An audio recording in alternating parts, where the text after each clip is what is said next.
Okay, now, we're going to spend a few minutes. Let's do the Wonder Woman review. Honestly, I could do like a whole episode reviewing Wonder Woman. This is a character that if you've listened to Patreon episodes, actually, where I've talked about comic books, and they come up often because I'm a huge comic book nerd. I mean, you know, like I'm 6'1", I weigh 205. You know, I'm huge. I'm a huge comic book nerd. No, I mean, I've been reading comic books for as long as I've been able to read, and probably even before. Yeah. So Wonder Woman is one of those characters that I have, I hold up as like the centerpiece really of the DC universe. More so, I mean, you could say Batman's more popular. You could say that Superman is the most recognized character, maybe fictional character in history around the world. I would not argue with either, those arguments are ones that I wouldn't argue much against, whether I agree with them or not. But, it's kind of funny. I hate this phrase because I think it's stupid. Behind every great man is a great woman or something like that. That is one of the dumbest phrases in the world.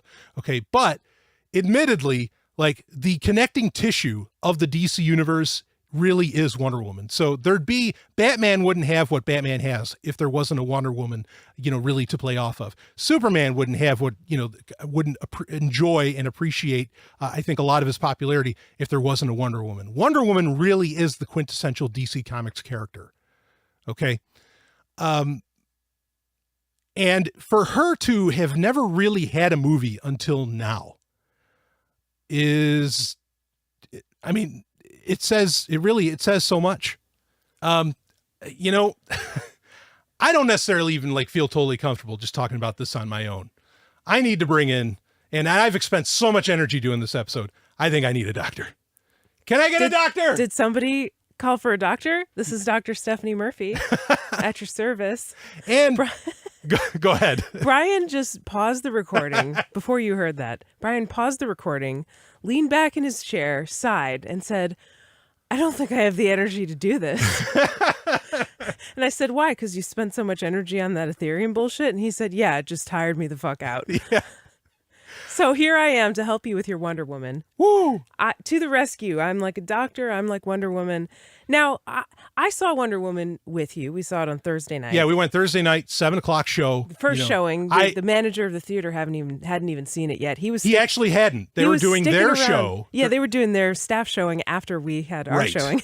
Which and kudos. He was sticking Thank you around to the guy. during the credits to see if there was a scene. Usually, like, he knows if there's a scene. Because we know that, like, we go to the movies a lot. We have this local theater. The manager will come in often during the credits and he'll tell the people whether there's a scene or not after the credits. Yeah. And this time he didn't know because he was watching it himself. Yeah, and there is no post-credit scene in this. No post-credit scene. I felt cheated. I was offended by that. Well, let me comment on that quick, okay? And there's more I want to say. And Stephanie, thank you so much for coming on. You called the doctor. So I'm on call. Yeah, absolutely. So the lack of a post-credit scene, I think may actually, after ruminating on it, I think it might be a good thing, because that really allows this movie to stand alone, because the DC cinematic universe, or extended universe, I think they call it, whatever. But the DC cinematic universe really has been in a lot of trouble. I mean, with the Batman movie, the Justice League movie. In fact, the Justice League movie looks terrible, or at least based upon the latest trailer, which you saw that as well. And I think you had a similar assessment. You're like, the CGI looks terrible. I mean, I didn't want to see the movie. Actually, there were no trailers during Wonder Woman that I actually wanted to see the film. They all look terrible. Well, I think Atomic Blonde looks good, but otherwise I agree. Yeah. Well, we've seen the trailer so many times that you feel like you've seen the movie, and I understand I that. feel like I already saw the movie, and all I needed to do is watch the trailer, because they put all the best scenes in the trailer. Right, yeah, the lesbian scenes and all that stuff, right? Yep. Yeah. And the action stuff. But anyway. Yeah, Charlize Theron always plays the same fucking character in every movie where she's a villain. Except for Devil's Advocate, which I think is her best movie, one of the best movies ever made. Yeah, I agree. Yeah. Kind of. Ever since, like, Monster, they're always... Well, I mean, and there's nothing wrong with having badass female characters, but...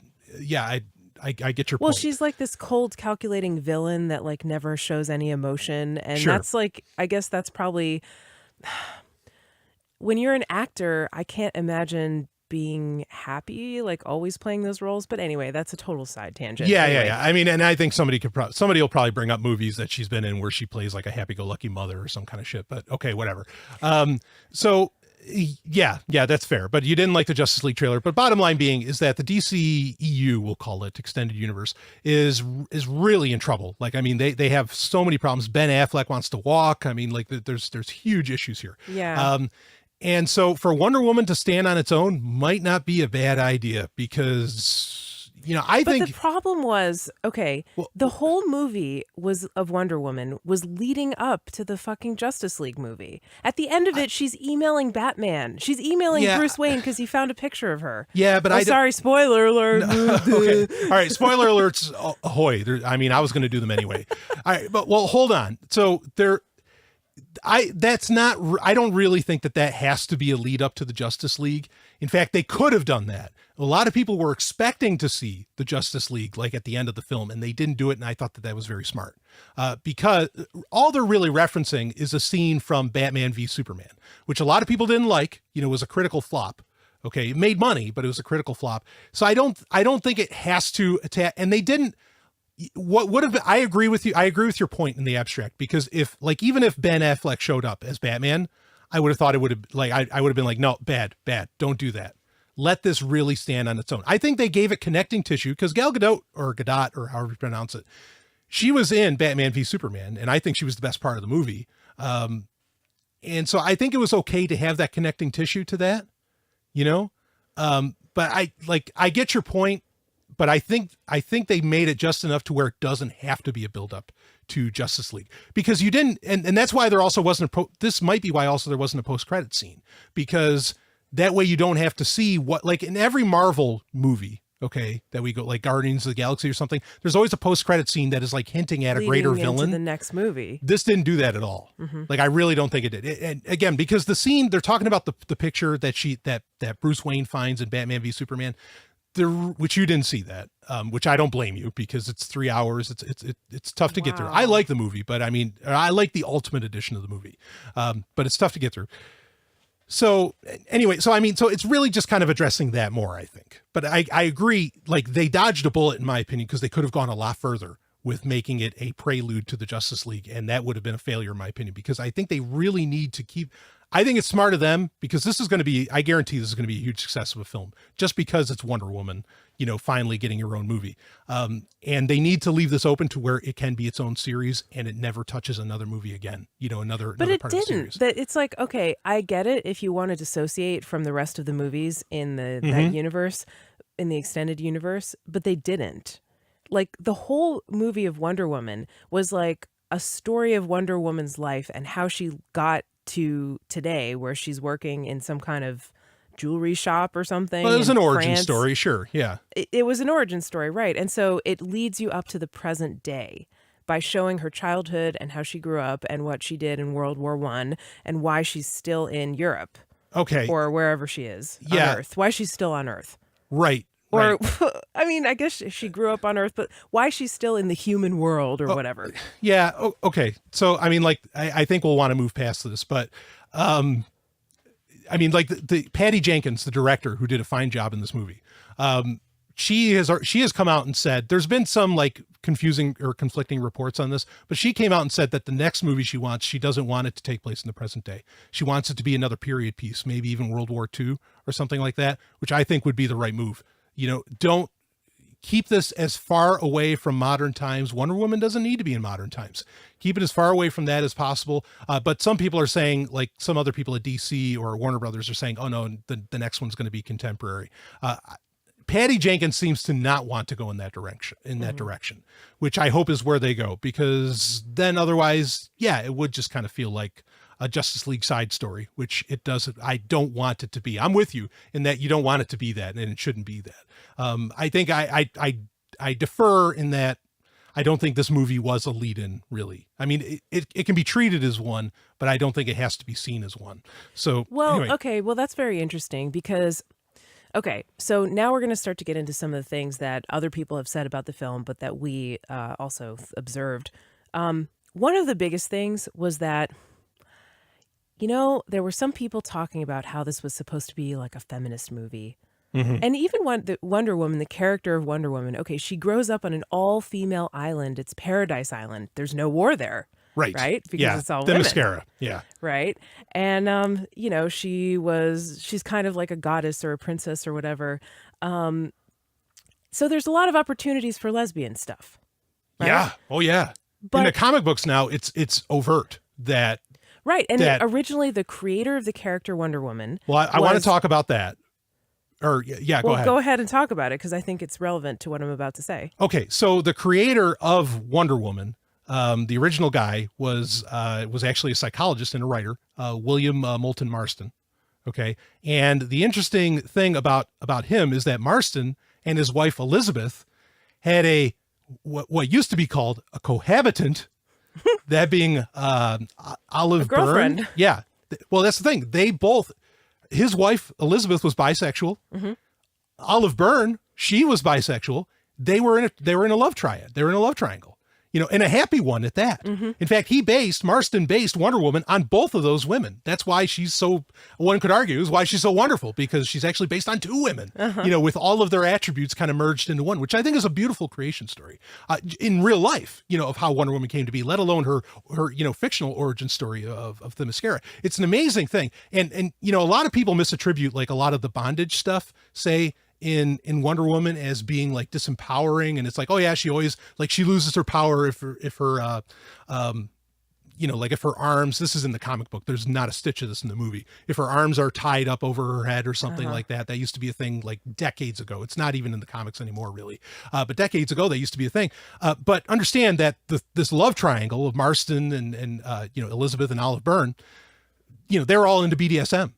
Like, I mean, openly, like they were all into this whole kinky shit. So like, this is a power trip for them. Mm-hmm. You know, it wasn't like it was disempowering Wonder Woman. It's just, you had to know what Marston was secretly seeping into this character, was seeping in so much revolutionary thought.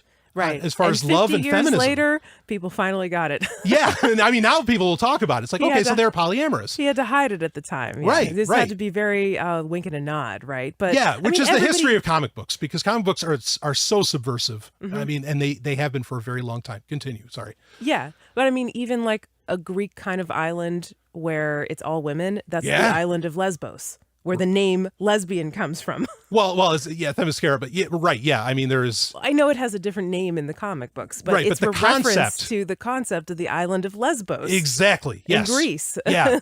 Yeah. I mean, this is like really, you know, feminism, like old school feminism. This is it coming into fruition, like with Wonder Woman, I think. Well, that's the thing. There were so many opportunities for this to be a real feminist film and for it to be a lesbian film.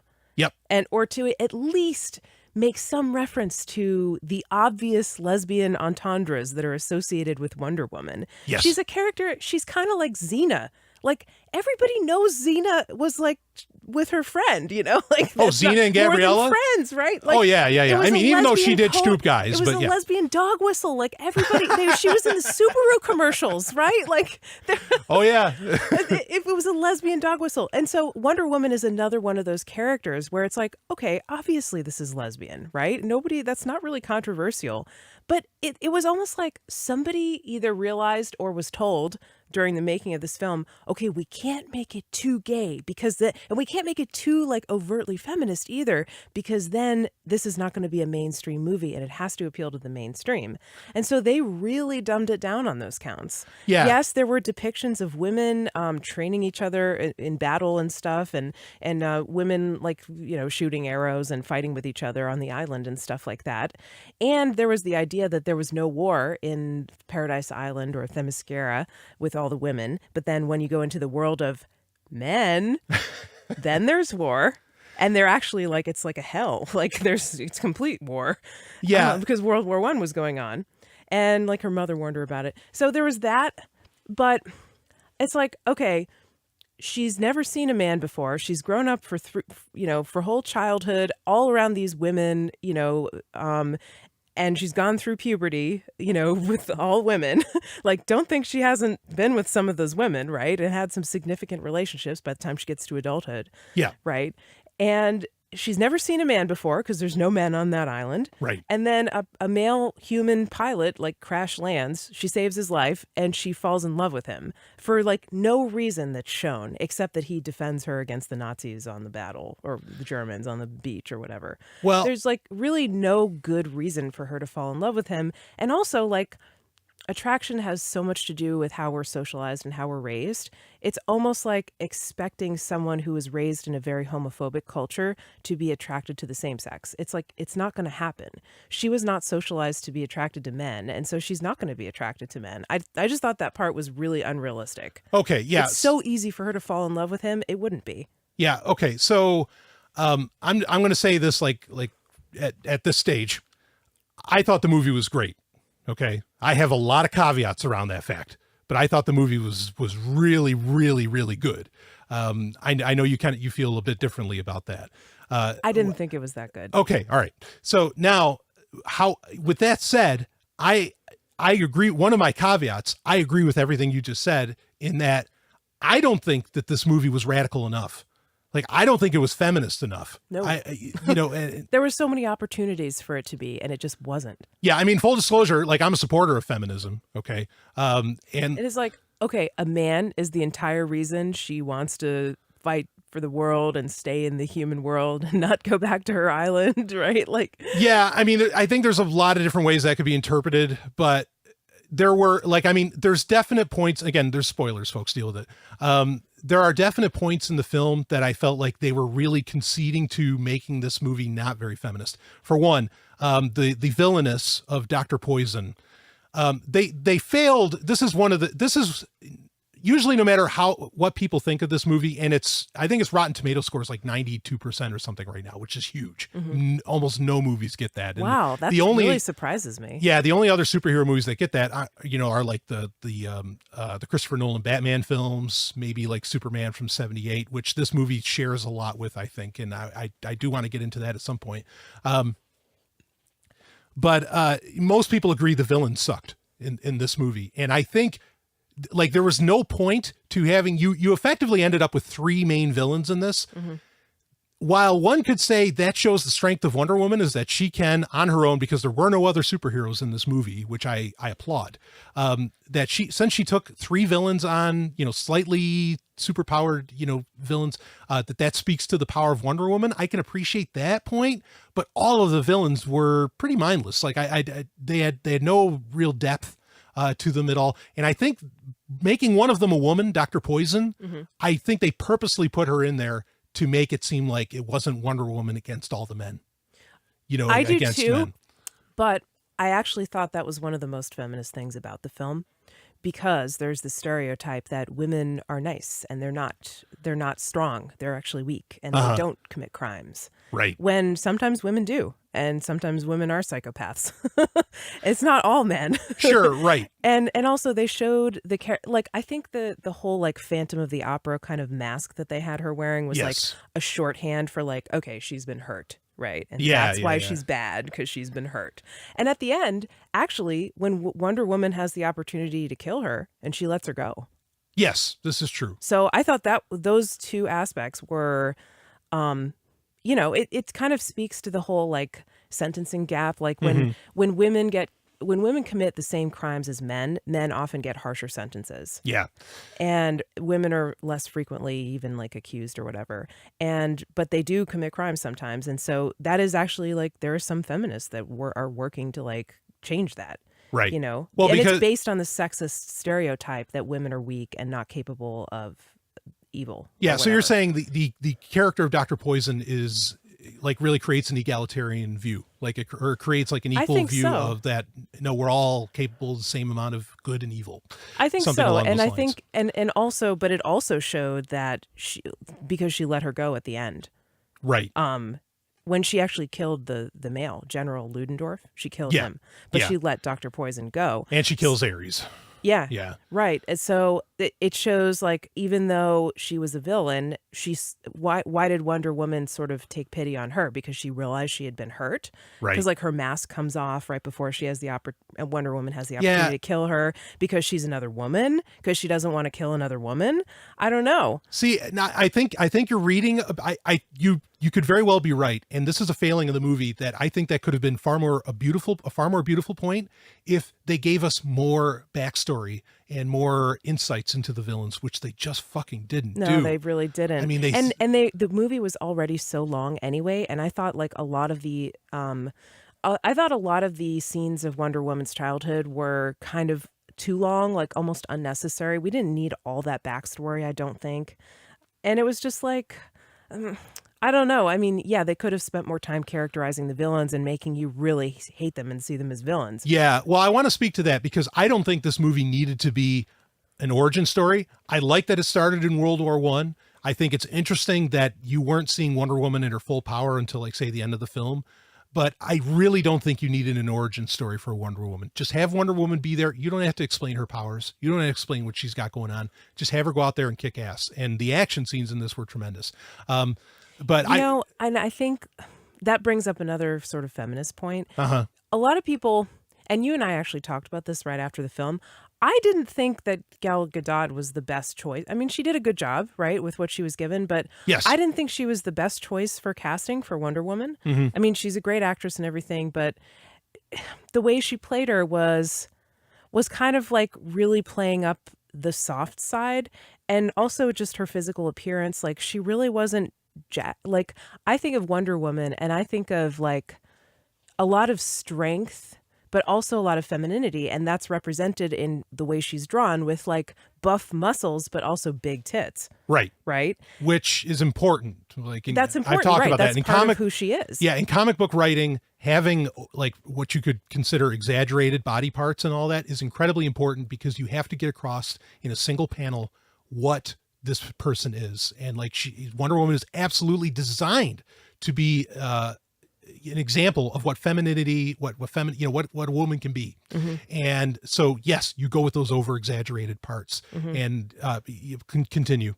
And Gal Gadot just did not have that body type. She was more of a just thin, and you couldn't really see that muscle definition, which I thought was essential to Wonder Woman's character. Mm-hmm. And also just Wonder Woman is supposed to, this is going to sound nitpicky, but hear me out.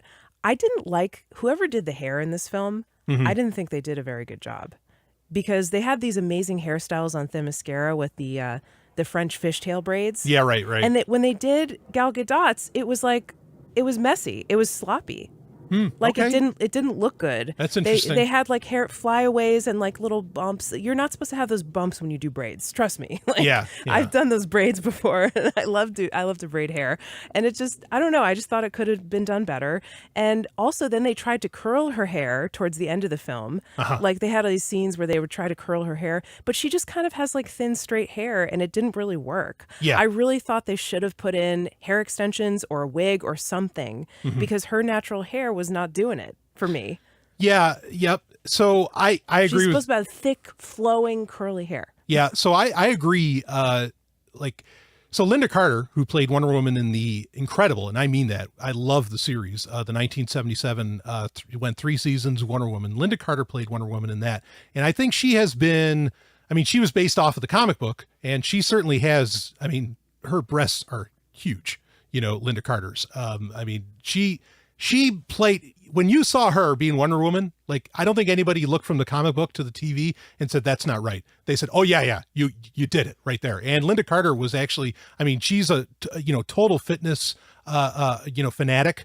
I mean, so she kind of lives up to a lot of that, of what Wonder Woman, could look like.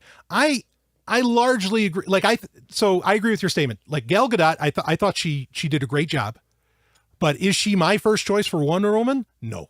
Like, not even close. Yeah. I think her acting was actually like far better than I've seen. I mean, I don't have a problem with Gal Gadot. She's been in one of my favorite series and one of your favorite series, Fast and Furious. Yeah.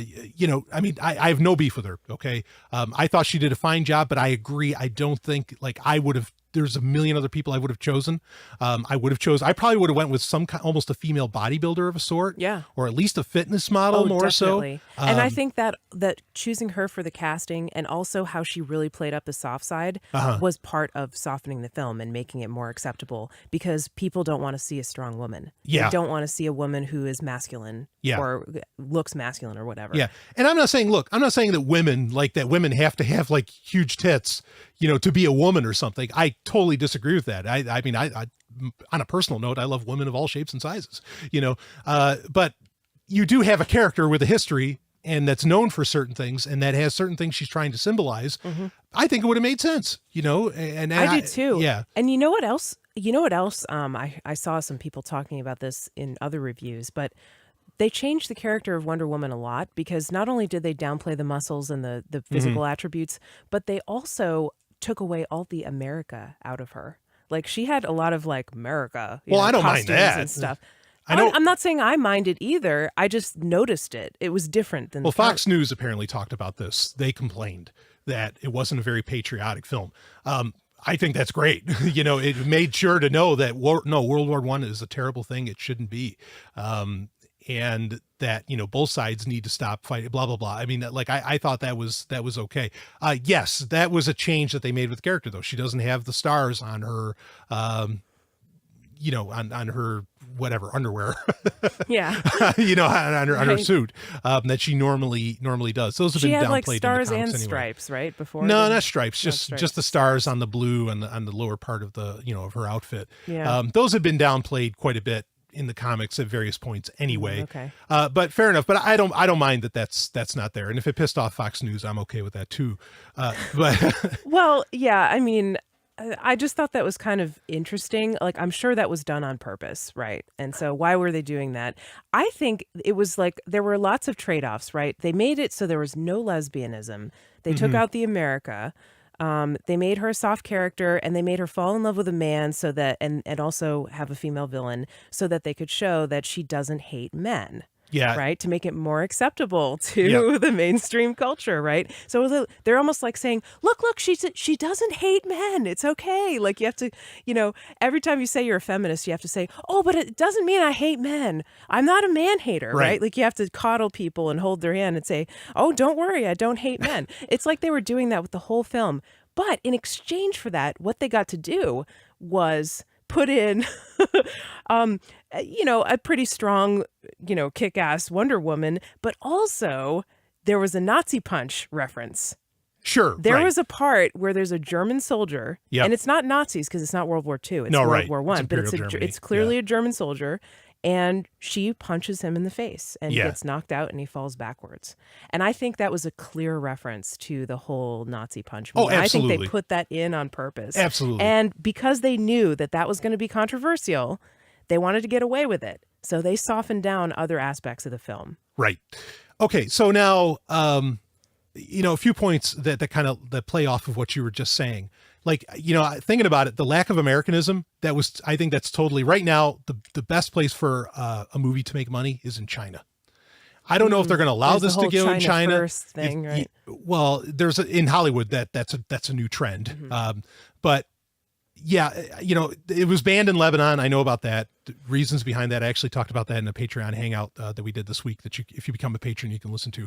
But anyway, so yeah, that might be why there was a sharp decline in the Americana in it, because this is a movie that's going to get played worldwide, and they want everybody to kind of get on board with this character. The other interesting thing was that even in the comic books, you get a very clear sense that Wonder Woman talks with an American accent, or with just a flat accent.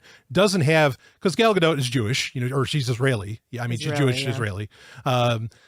And so she has that accent. I applaud the production team for not having Gal Gadot get rid of her accent, but in having everybody else take on her accent on Themyscira. Right. Like, I think that's the right move. That's the sensitive thing to do, in my opinion. But of course, initially I would have casted an American woman, honestly, in the role, just for what's the term I'm looking for? Shit. Continuity? Yeah, for continuity, I'll say that. For continuity, fidelity is the word I was looking for. For fidelity with the comic books is why I would have done that. I have no problem, obviously, with a Jewish woman playing Wonder Woman. I mean, I think that's really cool. So anyway, so that was interesting. I think that also engenders itself to a more worldwide audience, to have that. But now I want to speak on the couple other things that I think that they did to soften the feminist message that this movie really could have and maybe should have had.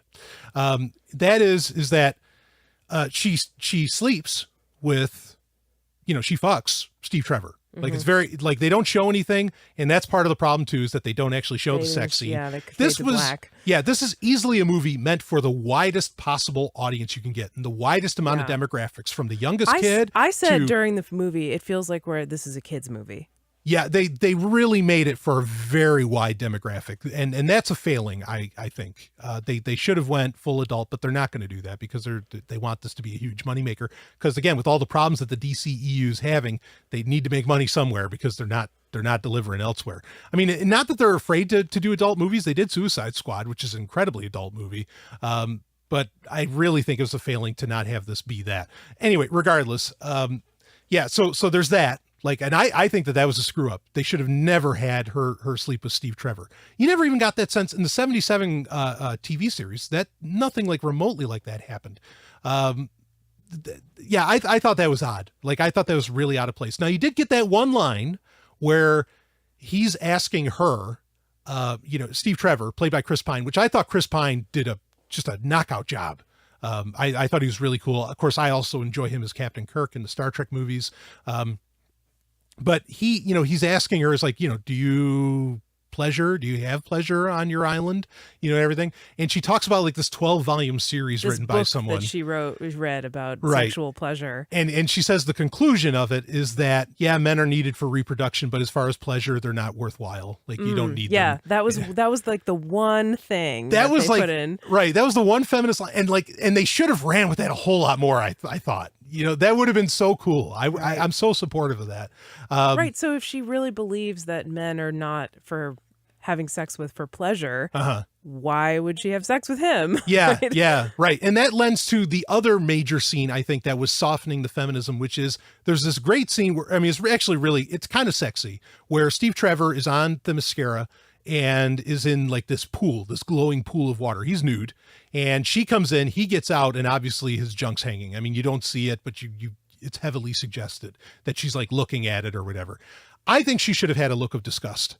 Like, what the fuck is that? Like, why would anybody have, a thing like that or something? Like, I thought that would have been interesting if they went that far. Really? Like, I mean, and I'm saying this as a guy that loves to have sex and, loves women and everything. I mean, I'm just saying that would have fit, and I wouldn't have been offended by it. I would have been like, okay.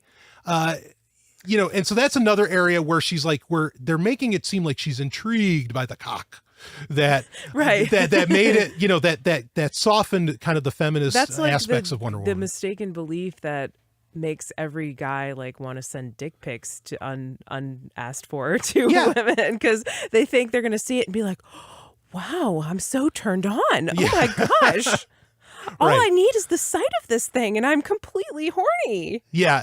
I mean, and I think Chris Pine, no woman ever. Exactly. I mean, and for a scene that kind of gets that sort of fails on that angle, I think Chris Pine did the best job that he could with it. And obviously Gal Gadot was under direction, be it from Patty Jenkins or whatever. And understand this movie is directed by a woman, which I applaud that as well, because to some degree, I kind of feel there's a need for that. It's with considering the content. I think that plays up very well, even just in marketing materials. I mean, it's an important aspect of it. So yeah, like those are a lot of the areas where I feel like it really kind of knocked, or like it failed in what I think a lot of people were expecting it to be, was like this ultimate feminist movie. And it really wasn't.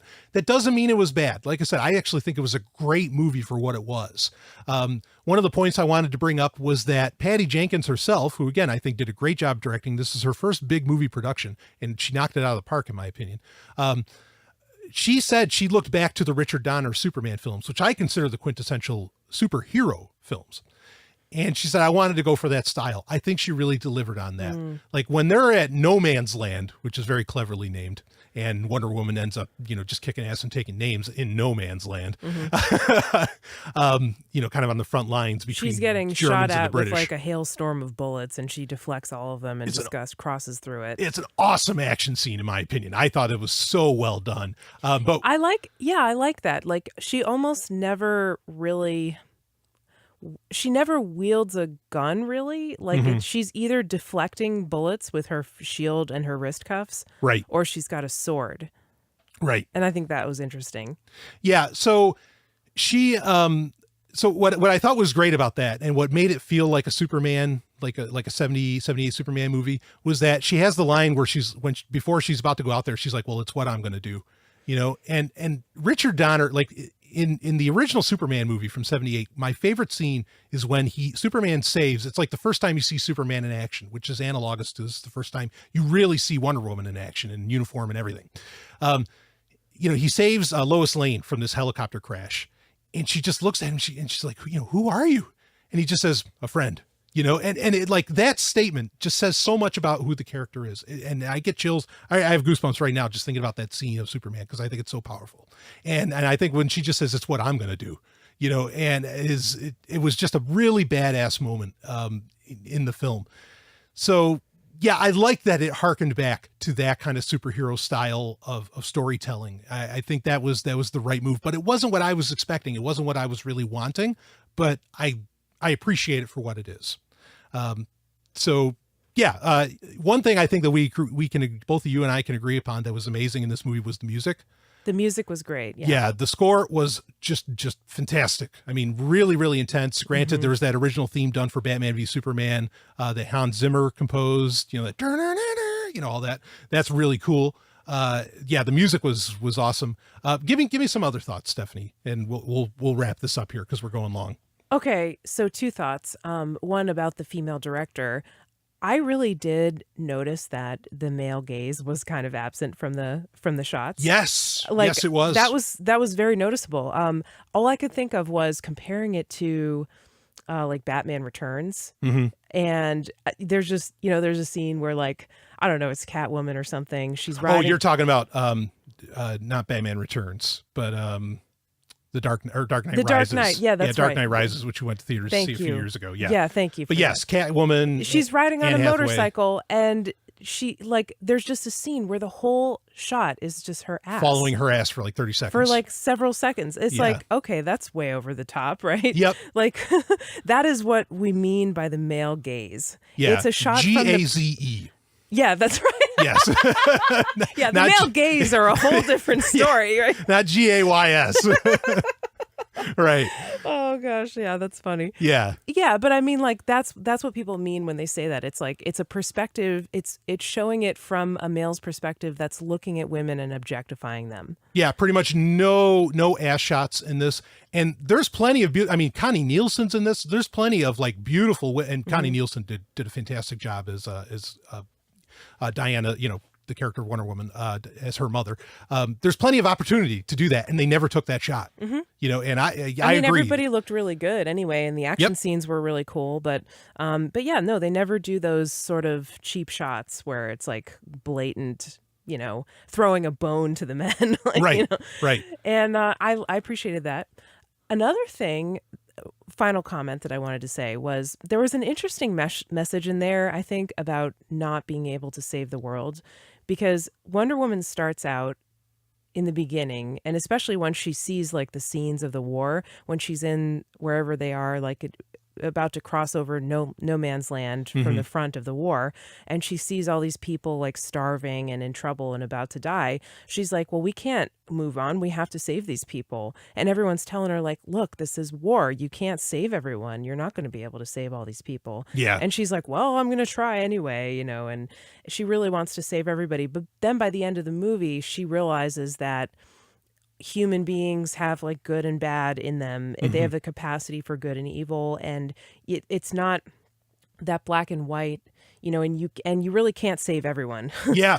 No, you know what? I didn't really think about that. But it's there. I love that message. Yeah, and I think that's a great message, and I think it's also one, this is another feminist aspect perhaps, but I think it's one that a lot of women sort of learn. Because, when you grow up, you're kind of socialized to think that you should be responsible for saving the world. You're responsible for making other people happy. Right. You're supposed to be managing other people's feelings and making sure that other people don't get mad or upset or unhappy, and you're supposed to please them, and that's your job. Yeah. But Wonder Woman realizes by the end that it's not her job. Yeah. And she chooses to say in the world of men, so-called, but she's no longer going to spend all of her time and energy on trying to save everybody, which she knows is a fruitless effort. Yeah, I mean, and like there's that, she kind of has this naivete. Naivete. Thank you.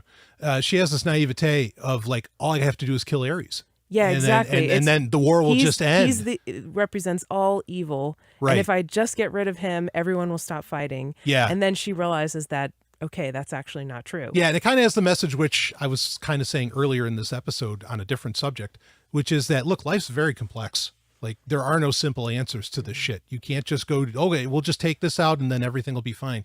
And that message is there. Could have been a little driven harder home. And I think if Ares was a better villain in the movie, it could have been driven harder home.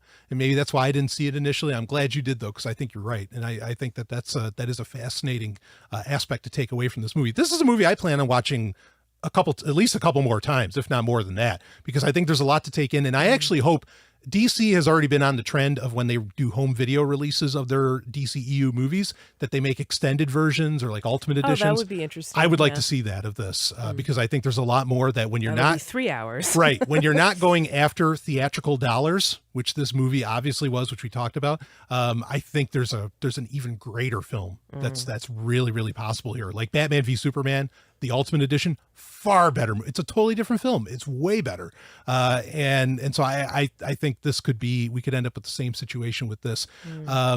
One more message that I thought was in the film that I thought was interesting. I really like unpacking these messages, by the way, because like we all get them on one level or another, consciously or unconsciously. Like, we don't often make them explicit and like explain why the film sends that message. So anyway, the other message that I thought was interesting in there that was a feminist message was, so Diana, Wonder Woman, as she's growing up as a little girl, her mother is like the queen of the island, right? Yes. And Diana is actually some kind of divine child. She's like the only child on the island, right? And which is funny because at one point they say she has to go to school, and it's like, okay, why are you going to school if you're the only child? Like, aren't you unschooled or homeschooled or whatever?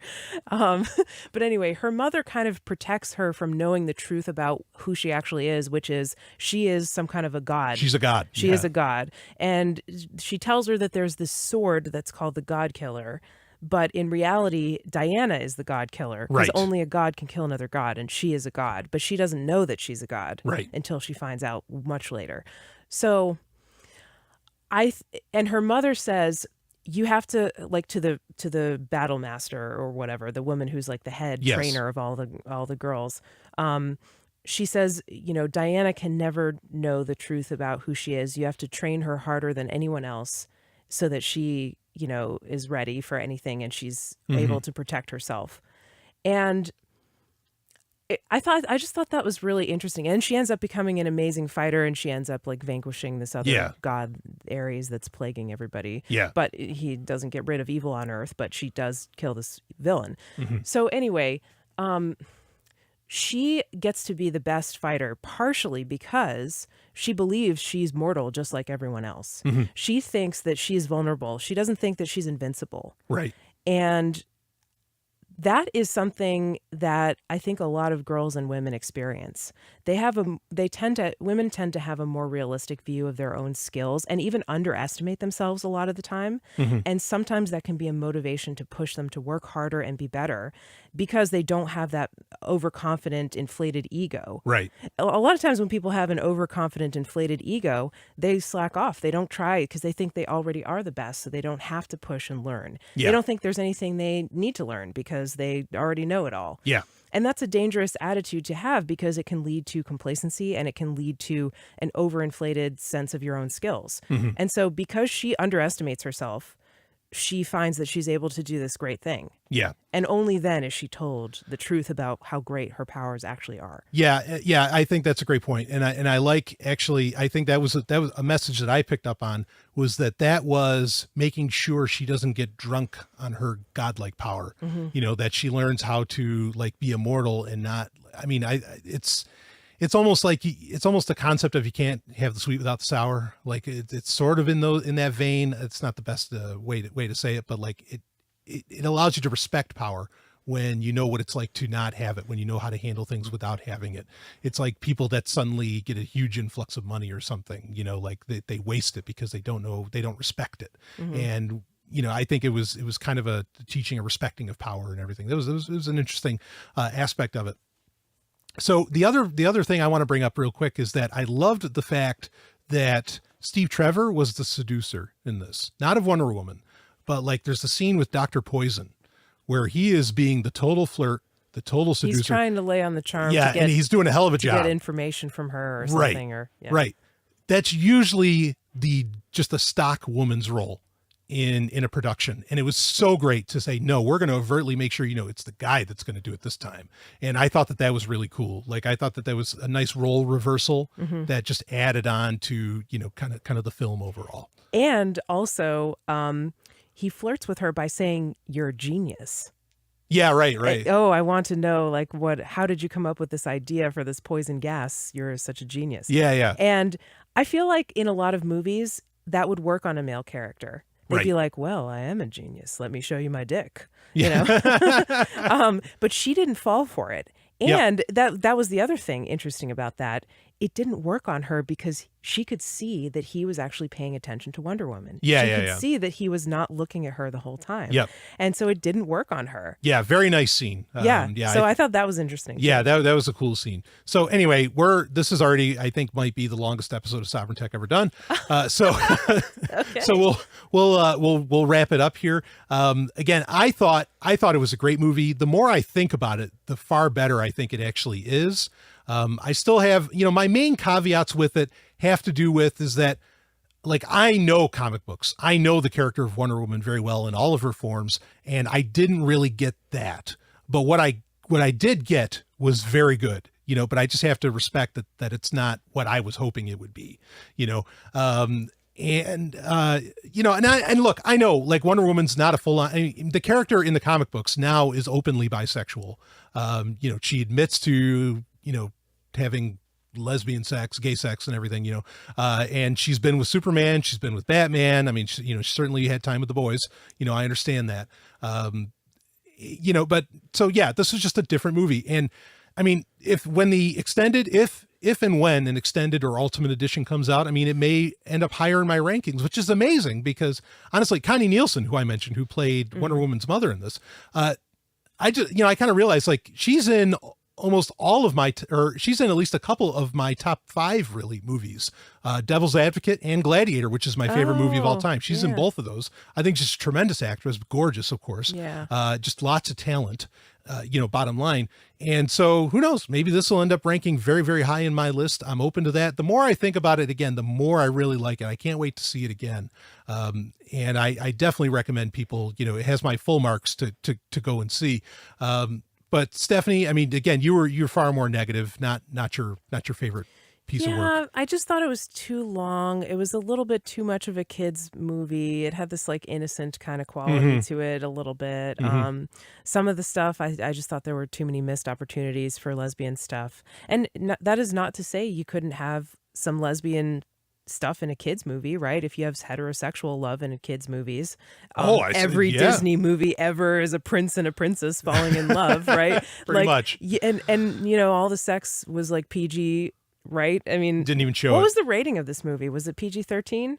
Might have been. I don't know off the top of my head. Yeah, I mean, it definitely wasn't R. I mean, the only thing was maybe some violence, but yeah, I mean, they didn't even show a lot of the violence directly. Like when she plunges a sword in someone's heart, it doesn't show it. When she beats up another woman and takes her dress, it doesn't show it. Yeah. There's like a lot of it's not shown. Anyway, I don't know. And the casting of Gal Gadot as Wonder Woman, I just wasn't super into it. So I would give it maybe like 5 stars out of 10. 5 out of 10? Yeah. Yeah. I'm going to give it an 8 right now. Just just thinking about it. I was thinking when I first saw it, I was like, yeah, give it a 7. No. Well, I'm thinking about it and I'm appreciating it for what it is. And that's an important thing to do. Not everything's Citizen Kane. And I see, like, when I hear more about the production and what people had in mind, I see more what they're talking about, what they did. And when I think about it, I'm like, oh yeah, no, they delivered on that. That was the right move. But I'm totally with you. That Gal Gadot would not be my first choice. She did a great job, but she would not be my first choice for Wonder Woman. and there's a few other issues. I don't know if I covered everything, but that's okay. We could just wrap this up. But I totally understand your perspective on it. I'm actually totally with you. The movie was not gay enough. Like they needed to gay it up a lot more. Oh yeah. And they did not deliver on that. And I mean, really, all those guys that were complaining, all those crybabies, they were like, oh, there's women's only showing. I want to be in there. I'm a guy. I should be able to see this, which I love. Joss Whedon, who no stranger to comic book movies, he did a great tweet where he's like, look, I saw it weeks ago. There was already a guy showing. Shut up. And I was like, yeah, right on, because I saw an early screening. I thought that was good. Yeah. He's like, what are you going to do about that? It's like it was open to, it was in a public theater. What are you going to do now? It wasn't necessarily open to the public. But then people respected it. Oh, fuck it, whatever. Anyway, these people that were complaining have to look like asses, because this really was not like the ultimate feminist film or no, I was like going to say, I think if women went to a all women showing of Wonder Woman expecting a feminist lesbian movie, they were going to be sorely disappointed. Yeah, but it is, again, I agree with you, but I do think that for what it is, it's great. It is one of the, I would definitely rank it as one of the best superhero films ever made. I might put it higher than anything Marvel did, except for maybe Iron Man. Not better than everything DC's done. DC still, even though everybody forgets about DC because they don't have their big cinematic universe built yet, DC still makes has still historically made the best superhero films of all time. The 87 Batman, the 78 Superman, the Christopher Nolan Batman trilogy. I mean, and they've also made some of the worst. I'll grant you that, but they've easily made the best in history. And Wonder Woman stands pretty tall with all of those, in my opinion. So anyway, Stephanie, thank you so much for being on the show. If people want to find Stephanie and they hear that amazing voice of the real life Wonder Woman, at least in my life, baby, in fact, we got to get you. Would you wear a Wonder Woman outfit? I don't mean to put you on the spot. I can edit that out if you want. Yeah, I probably would, but it depends on the purpose. Okay. All right. Fair enough. I don't know if I really identify with that character so much. No, fair enough. Absolutely. So anyway, you have plenty of Starfleet uniforms. So yeah, that's more my speed. Yeah. So, but they can find you at smvoice.info, where they cannot hire you for wearing a Wonder Woman outfit. But no, that's right. But I just want to, if you don't mind, I'd like to plug something real quick. Please. Check out my books on audible.com. I just released a book. It's narrated by me, but it's by Andreas Antonopoulos. And it's called The Internet of Money. And it's all like an intro book about Bitcoin. And it's a bunch of talks that Andreas has given about Bitcoin that got turned into a book. Definitely. And then turned into an audiobook. Definitely appertinent to what I've talked about in this episode. So yeah. I agree. People seem to be digging it so far. It's got pretty good, ratings and sales. So yeah, do check that out. You might like it too. It's The Internet of Money by Andreas Antonopoulos, narrated by me. Awesome. And if you want to support Sovryn Tech, please don't hesitate. You can donate Zcash, Bitcoin, or you can just become a patron on Patreon. Just go to sovryntech.com, SOVRYN tech.com, and it will take you right there. And it's just at least $1 a month. Some people do significantly more than that, and I am honored. And you get access to hundreds of hours of exclusive content that way, and more content that comes out every week. There's so many people love the Patreon content, which I'm so honored by. So check that out. Anyway, there it is. We talk some Bitcoin, we talk some blockchain, we talk some Wonder Woman, we talk some virtual reality, all the good things in life, baby. And again, thank you, Stephanie, for being on. I will see you on the other side.